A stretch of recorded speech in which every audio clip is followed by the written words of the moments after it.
Tubanje gushimira Shata Spark TV yatuzaniye ama video nubwo atayamaye directement, ariko nkambwire ngo ubundi hari indaya ubwoko bwinshi bw'indaya.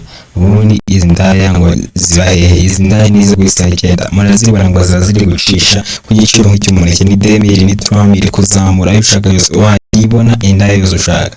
Rero naho kibaza ati se wayibona he wayikura he nimba ushaka indaya egera ku isi ya cyenda ubwo nazasigaye muri uru Rwanda rwose ku isi ya cyenda. Ubundi bavuga ngo indaya ni indaya irusha imirongo myinshi Maria muri Bible. Akaho bitandukaniye hari ubwoko bwinshi bw'indaya butandukanye naho zigurirwa henshi, ariko angaha tuje kuvuga aho bayita ku isi ya cyenda. Hari zirirwa zikora, hari zirara zikora, hari zibyibushye, hari zinanutse.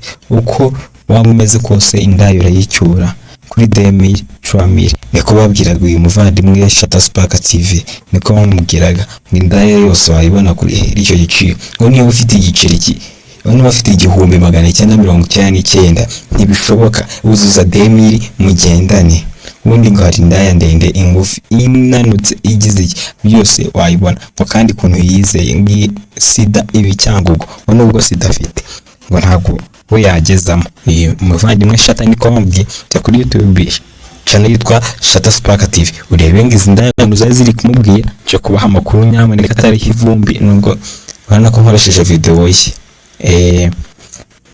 Kugira ngo basobanurire ko bamubwiye ngo izi ndaya ngo zirizeye 100% ko sida zifite wowe utanagezamo.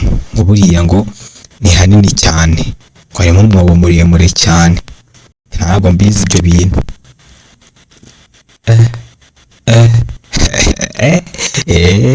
Dore ngibirishye niko bimeze da. Ko ngo hano ku isi ya cyenda hari izi ndaya tubona dutoya iz'amakuzungu uko zingana kose rwose iyi gerere iyo wirebera.